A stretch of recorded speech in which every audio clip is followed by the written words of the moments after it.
दर्शक बंधु आज आम कहवाक चाहूँ भारतर मोस्ट फेमस सेलिब्रिटीज मान मध्य अन्य एक सेलिब्रिटी जे कि उभय तमिल तेलुगु और बॉलीवुड रे निज एक्टिंग छाप छाड़ी स्टार एक्ट्रेस काजल अग्रवाल विषय में। हालांकि निज एक्टिंग कैरियर प्रथम से बॉलीवुड रु आरंभ करते मात्र परवर्ती समय से तमिल और तेलुगु फिल्म रे अभिनय करी साउथ रो जड़े लोकप्रिय अभिनेत्री भावे उभा हेले।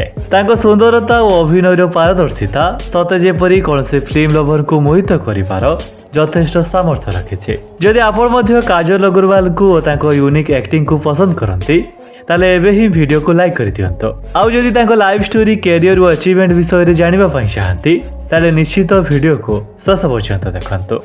19 जून 1985 महाराष्ट्र मुंबई सहर में एक पंजाबी परिवार रे काजल को जन्म होइथिला। तांको बापा विनय अग्रवाल जने प्रसिद्ध टेक्सटाइल बिजनेसमैन अटंते और तांको मां को नाम सुमन अग्रवाल। बापा मां काजल को व्यतीत तांकर जने सानो भौणी निशा अग्रवाल मध्य रहिसंते जे मध्य तेलुगु तमिल और मलयालम सिनेमार जने फेमस एक्ट्रेस। काजल निजर प्रारंभिक शिक्षा सेंट आनिज हाई स्कूल मुंबई रे शेष करथिले। या परे से जय हिंद कॉलेज रे पाठ पढ़ा सारी किशन चांद चेलाराम कॉलेज रे मास मीडिया रे निजर ग्रेजुएशन कंप्लीट कले। काजल पिलाटी दिनरु स्कूल रे विभिन्न ड्रामा कंपटीशन रे एक्टिंग करबाकू पसंद करथिले। तांकर उच्चकोटीर अभिनय और अभिनय प्रति एहिपरि आग्रह को देखि मात्र 19 वर्ष बयस तांको एक बॉलीवुड फिल्म क्यों हो गया ना रे छोट एक रोल मिला। आउ सही समय थिला काजल को फिल्म दुनिया रे पाद देवा समय। एही फिल्म पर काजल बहु दिन निजको फिल्म दुनिया रु दूरे रखी निजर एक्टिंग स्किल को अधिक इम्प्रूव कले। एमिति किछि वर्ष पर से तमिल डायरेक्टर भरद्वाज को फिल्म बुमला तोमरे एक्टिंग पाए साइन करथिले। मात्र एही फिल्म टी से समय रे किछि कारणवशत रिलीज न हुई परवर्ती समय रे रिलीज होइतिला। किंतु या पूर्वरु काजल लक्ष्मी कल्याणम नामक एक टॉलीवुड फिल्म रे काम करथिले जोथि पई ए लक्ष्मी कल्याणम फिल्म द्वारा ही से टॉलीवुड रे डेब्यू करथिले। मात्र एही फिल्म टी बॉक्स ऑफिस रे सेते मात्रा रे प्रॉफिट कमी नथिला। किंतु एही फिल्म द्वारा काजल लोकक ग्रहण रे बेस परिचित होइथिले। पुणी सही वर्ष से अन्य एक फिल्म चंदा मामा रे लीड एक्ट्रेस भूमिका रे नजर आसिले। आउ एही फिल्म टी बॉक्स ऑफिस रे हिट रे परिणत हैला ओ लोके काजल को जने भलो अभिनेत्री भावे स्वीकार कले।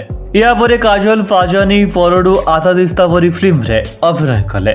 मात्र काजल को वर्तमान पर्यंत से संतुष्टता मिली नथिला जो सफलता से पाइबा पई चाहथुले।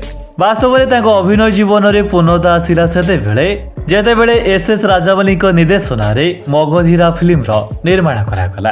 एही फिल्म पर ही काजल को फैन फॉलोइंग बुलेट स्पीड रे गति कला।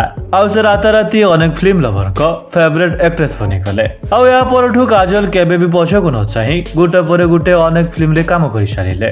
से एमिति जने दुर्लभ एक्ट्रेस जे कि उभय तेलुगु तमिल हिंदी कन्नड़ा पंजाबी आदि लैंग्वेज रे बहुत गुडे फिल्म करिसंते। ताकर केते गुडे प्रमुख film मध्यरु गोविंदडू Andari Vadele Maari Temper Darling Ganesh Arya 2 Vrindavanam Mister Perfect Veera Singham Businessman Nayak Baadshah Bhagavanth Kesari Satyabhama परी प्राय 58 फिल्म रे अभिनय कर सारिछन्ते। प्रत्येक अभिनय बेले निज चरित्रर केमिति पूर्णता आनिबा काजल को व्यक्तित्वर अन्य एक परिचय।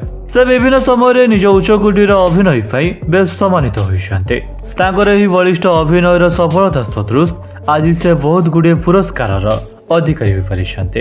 से पाइथिबा केते गुडे प्रमुख अवार्ड्स मध्यरु 3 थर south Indian international movie awards 2 थर सिनेमा अवार्ड्स गुडिए विजय अवार्ड सहित अनेक छोट बड़ पुरस्कार और सम्मान अधिकारी हो पारिछन्ते। काजल तांको व्यक्तिगत जीवन में 2020 रे गौतम किचलू सह विवाह बंधन रे बांधी होइथिले और 2022 रे से एक पुत्र संतान को मध्य जन्म देइछन्ते जाको नाम नील किचलू।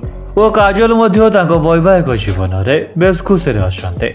वास्तव में एथिला साउथ रो जने फेमस एक्ट्रेस काजल अग्रवाल को बायोग्राफी संबंधित संक्षिप्त वीडियो टे।